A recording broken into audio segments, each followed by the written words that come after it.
this is going to be part 2 of AEW/Impact storyline. So we left the last video that I have not even uploaded yet. I will upload one. You left with a big announcement. Get to it already. We was talking about Scott D'Amore teasing a huge announcement that, according to him, could be game changer. We've had women's Iron Man. We've had women's ladder matches. Cage matches. War games. Not a 6 sides of steel, though. We have no 6 sides of ring right now. But let me finish. So we have Chambers, Hell in the Cells. What match concept are we missing?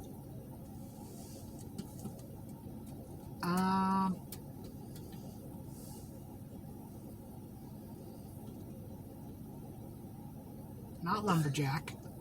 We've done that. Well, here's the thing. It's a TNA concept only. TNA concept. The asylum. The thing. The birdcage? Yeah, the thing you have to climb. There's a hole at the top. That ain't the match I'm thinking of, but that would be kind of unique. But they would have to redesign the cage because that was a 6-sided flame. I was thinking, of course, you would have to change the name. You can't have a King of the Mountain for women. Queen of the Mountain. But it's basically a ladder match, reverse ladder match. Yeah. Well, if you get pinned or submit, you have to spend 2 minutes in. So, for those who may not know, King of the Mountain was debuted in 2004. Concept of Vince Russo. One of his... Wait a minute. That was a concept of Vince Russo? One of his better ideas, if you want my opinion. You're saying Vince Russo had an idea that wasn't actually a stinker. Yeah. So, it has 5 competitors. Of course, you can have more, but that's just been the number they usually use. I think there's only one. Is Jeff Jarrett still the... He has 2% of the company. Well, I know that, but is he still the one that has won the most King of the Mountain? I know he has 2. For sure. But, back to the concepts of... So the ones, if someone catches this that's never seen it, you have 5 members, plus you have 4 challengers plus your champion. And so there's no time limit. But instead of the belt being hung above... Instead of the belt already being hung, your job is to climb the ladder, whip the belt, and hang it. However... So where's the belt then? There is a belt holder. Usually the GM, but since we have no GM... They could bring in someone for one night as the one that hands off the belt. They've done that a few times. But you can't just hang the belt at the beginning of the match. You have to become eligible. In order to become eligible... You have to pin or submit. You have to make someone tap out, or you have to pin someone. But then you have to go to the penalty box and wait 2 minutes. You have to pin them to be eligible. Which means I have to get a 1, 2, 3 on you before I can take the belt and hang it. Or I have to make you tap out. Then you go to the penalty box and I can go grab the belt and hang it.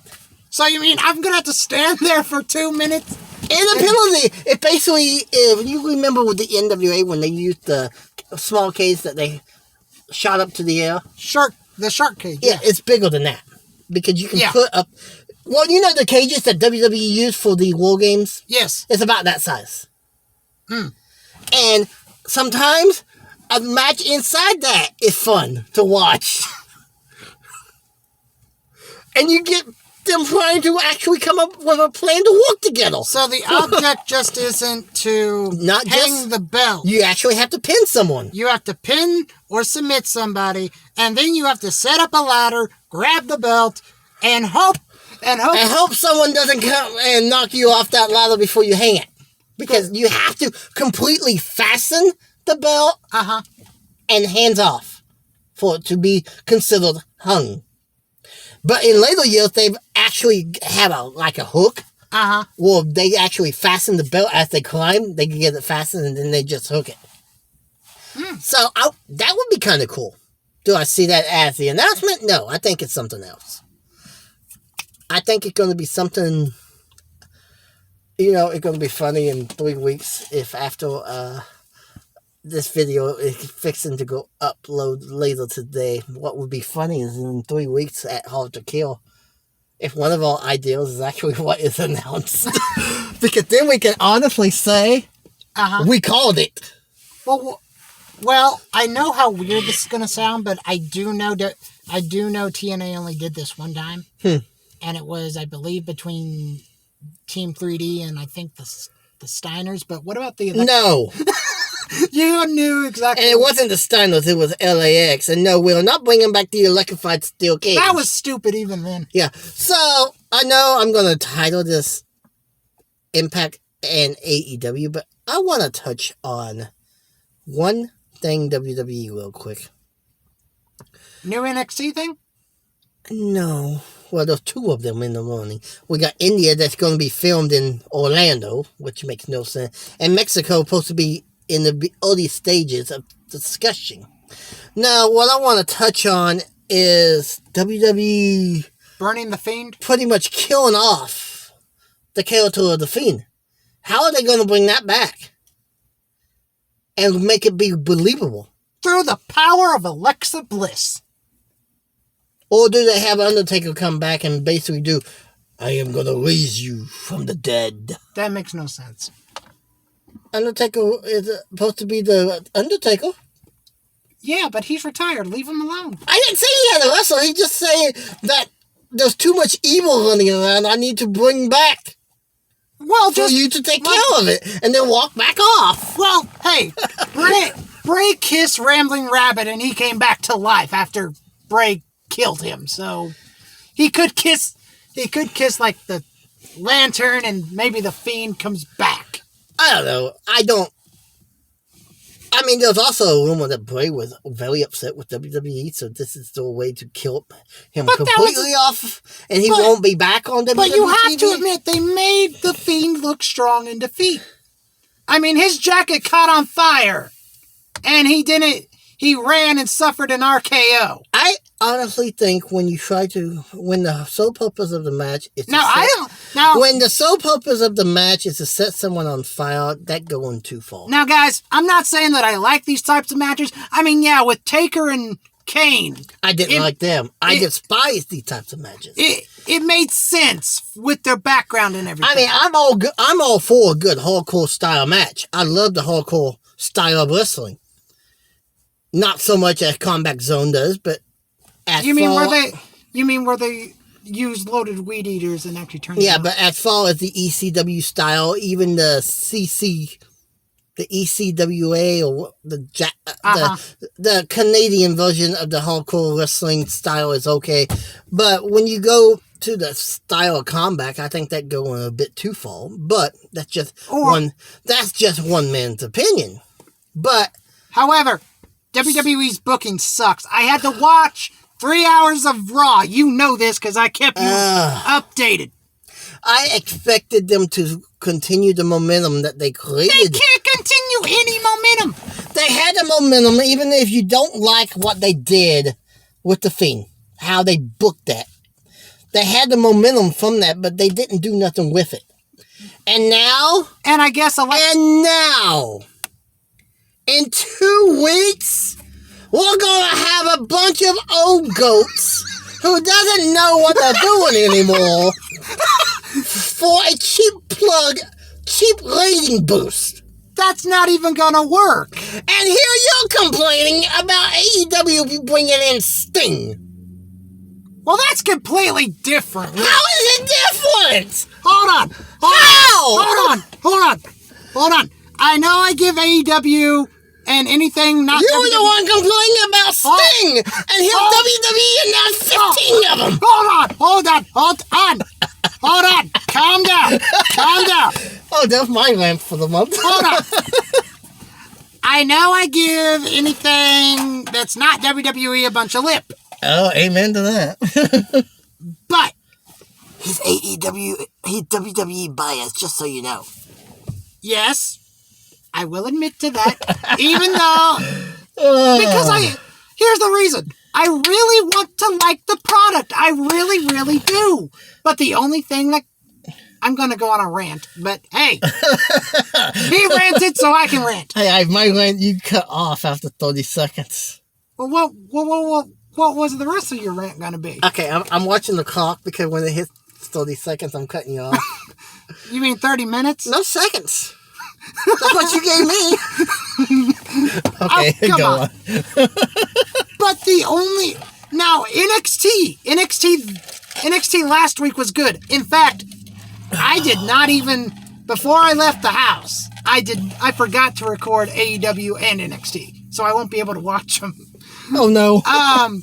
Good thing I have Hulu Live. But the problem is, and I don't care anymore, I am so tired of trying to defend a 75-year-old man, which, by the way, backstage, the backstage feel is that Vince McMahon has said that he will not give up control within the next, 20 years, which that will be, let's see, he's 75 now, so 10 will be 85, another 10 will be 95.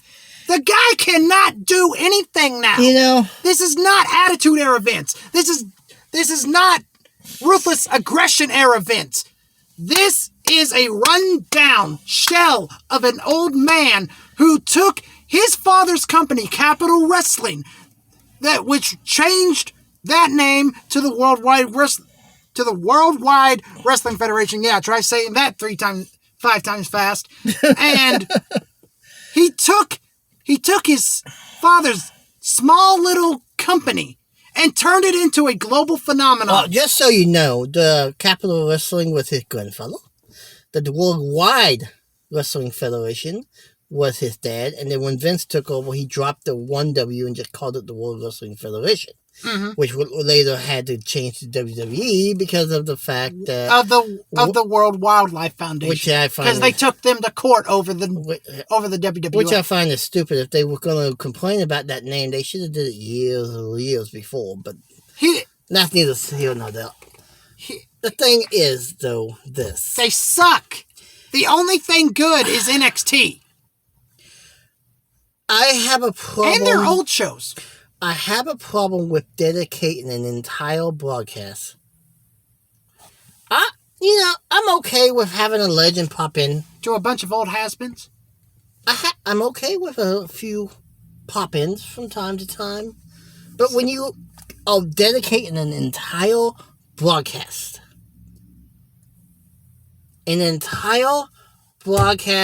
to nothing but legends. It screams desperation. It does. Because now WWE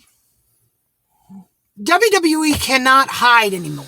No, because the USA Network has even said, we are unhappy with this. Well, when you have Dynamite knocking on your door. And which I don't want to, I rarely bring up the demos, but AEW beat Raw in all 3 of the demos for all 3 hours. Mm-hmm. That's bad. Let me tell you this. Dynamite is knocking on the million. Yes. At 1 year. And I think... At 1 year. And I think... Let me finish, please. Okay. They debuted at 1.3, but they tapped off, for the most part, in the 8s to 9s. Uh-huh. On a bad week, they are in the 7s or 6s. Well, on a decent week, they are always on a decent week in the 8s. On an extremely good week, they knock on that million once again. Not last week, but the week prior to that was 995. 5,000 people away. I guarantee you, with more than 5,000 that was DVR. And I can guarantee you that if USA isn't happy with Raw, I can almost guarantee you Fox is not happy with SmackDown. Oh, you know they're not. Fox is even bigger than USA. Because I wish that Vince would just let the guys and girls do whatever they want. Because... I know nobody wants to see AEW go on Mondays because they are afraid that WWE will put them out. Oh, bull! Hang on. Let me finish my thought here. But I am almost betting to the point that I would just about guarantee it that if AEW would have been put on Monday at this point, that they would take out Monday Night Raw in the ratings at least 50% of the time. And you want to know something else? At least 50% of the time. Are you done with your thought? Yeah, for now. Okay. You want to know something else? We've seen what Triple H can do with NXT. NXT is his baby, and he will not let his father-in-law get to it. But his father-in-law has it. You cannot tell me what we are seeing right now is Triple H. It was don't get me wrong. There are some NXT shows that are still the old NXT, but 90% of it had WWE Raw and SmackDown handprints all over. But don't you think Triple H would be happier if Vince would just leave well enough alone? He needs to go back to what it was before it went on USA Network and just let Triple H run it. Because I don't care what anybody wants to say about, NXT because a lot of people like myself who didn't have the WWE Network at the time couldn't watch NXT. I would not be surprised that in 5 years, Tony Khan doesn't do the one thing Vince McMahon has done to everyone else. Buy out everybody? Stop buying people out. From Impact to NWA, MLW. I'm not saying put them out of business, just buy the competition. To have one big global phenomenon. And here's the thing. If he does stop buying, which there is a rumor that he is looking to buy more companies and run them, he could actually be the most powerful name in wrestling. Not Vincent McMahon. We've both talked about in length about how WWE was so close at losing the Monday Night Wars. Oh, I think if it wasn't for the NWO, there would be no D-Generation X. If Bischoff did not get overrided at the last minute and they pulled him from the network when he was going to buy it and he winded up buying it, WWE at this point would have lost the Monday Night Wars. And that's even with WCW being pretty much buried on their own network from time to time. But no matter what you want to think, no matter what anybody wants to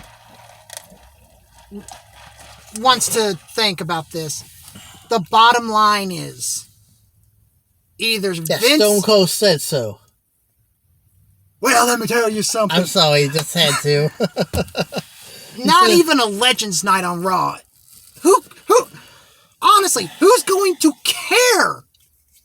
I mean, I don't care about Shaq and AEW. Your hardcore fans would like it because they're going to get to see some. But they're old men who can't do it. And women. Oh, yeah. Oh, wait. Tori Wilson is going to be on that show. Who couldn't wrestle in no prime. And why she is in the Hall of Fame, I'll never freaking know because she didn't do anything to do it, to go anywhere. Oh, yeah. She had teased Vince McMahon. That's what she did. That's what got her in the Hall of Fame. Let's be honest. The time frame when she was active was when... How can I say this? Was when women were nothing to WWE but sex appeal. Eye candies. And you know what? We might as well just start another video because I got a lot. I got a lot on my mind. But okay, I'm gonna finish up. I am tired of defending WWE. I am tired of defending WWE. And the reason why is because I grew up on WWE. One of my fondest memories as a kid was literally body slamming my sister on her bed and pinning her for the 1, 2, 3, then rolling off the bed like they rolled out of the ring, and then I was banned from wrestling for a time. That's an actual true story. Yeah, I know. I've heard it before. So, here's the thing. when you talk to promoters, what do they all have in common? They're all bitter towards Vince McMahon. And what do they all want? They want WWE to die. No, not necessarily they want them to die, but they want... They want something... They want a piece of the pie. They ain't here, especially Tony Khan, the cut dude that owns MLW, Anthem Entertainment, Billy Coleman, Syndicated Broadcasting, which is the owner of ROH, the Japanese promotion, New Japan. They just want to play. Yes. Vince went out, and this started in 1980, somewhere. So during the dying days of the territories. Vince went and bought every territory he could. Even if they wasn't dying out, he bought them out. And made the World Wrestling Federation a global federation. You want to know? On one hand, it changed the business as we knew it. And it changed it for the good and the bad. Yes. Because you had no... Because then all them guys, if they didn't agree with Vince McMahon, they're out of work. And for the most part, at that point... I mean, look at what they did to the WCW guys when they brought them in. It was either work for Vince or work for Ted Turner. And then or work for later, or work for someone that may not pay you. And then once AOL got bought out, because at that time, Turner did not have any control. Yeah, he lost control, which is why they finally pulled the plug on WCW. He lost control in 2001, and that... I don't know how long it took him to get it back, but by that point, the damage was done. I mean... Turner couldn't get back in the business for... he couldn't broadcast for 10 years. Mm-hmm. He can't own for 20, which is March coming up. Mm-hmm. And another thing is, I'm okay with legends coming in every now and then, as long as have a segment where Ric Flair introduces something, Mick Foley introduces someone for some reason, or they bring someone in for a short storyline that needs the extra boost to help it get off the ground, so to speak. But an entire night? What? Okay, if you want to do do a network exclusive. Like Impact has done network exclusive, basically a pay-per-view concept type thing. But it's a network exclusive. Do something like that. Don't take over Monday Night Raw, who you're supposed to be dedicating to the Today talent, so they can build to whatever the next... And in this case, why do this when you are building one of the four big? We got the Rumble in 4 weeks. And I'm even okay with a legend popping in at the Rumble. That's okay. Because we know they're not going to win. One of these days, watch, we're going to get the shock of our lives, and one of the legends is going to pull off the unnecessary win. I know you're a Bill Goldberg fan, but did you honestly think that Goldberg was going to win the Rumble? No. And honestly, I was okay with him winning the title when he first came back, because that was a cinematic moment. They took it off of him shortly after. I wasn't okay with him beating The Fiend. Last year, he shouldn't have won that belt. He had no right to beat The Fiend. The Fiend was red hot. He didn't need that belt at that point. Because now we just know he comes in for twice a year. He's booked for the next 2 years. Mm-hmm. There's no sense of putting a title on him. Now, if he went to AEW and Tony Khan decided to rebuild and reboot the streak like he wants to do, then he's going to be there. So, if you put the belt on him at that point, fine. I mean, they ruined him in, 2003 when he came in? I ain't going to say they ruined him, because up until the last couple of months, he had a pretty good run. It's just the last couple of months when Vince knew he wasn't going to be able to re-sign him. At that point, they just... And what did Sting say? Sting said in an interview that the reason why he didn't go back to WWE is because they kept on telling him, We have nothing. We have nothing for you. We just want to keep you under contract, is what he was told. So, but I think we've done enough video for one night. This will be uploaded at some point in the next 24 hours, but Olymp is over. Mm-hmm. Merry Christmas, Happy New Year's if we don't get back to you before then, and catch you later. Good night.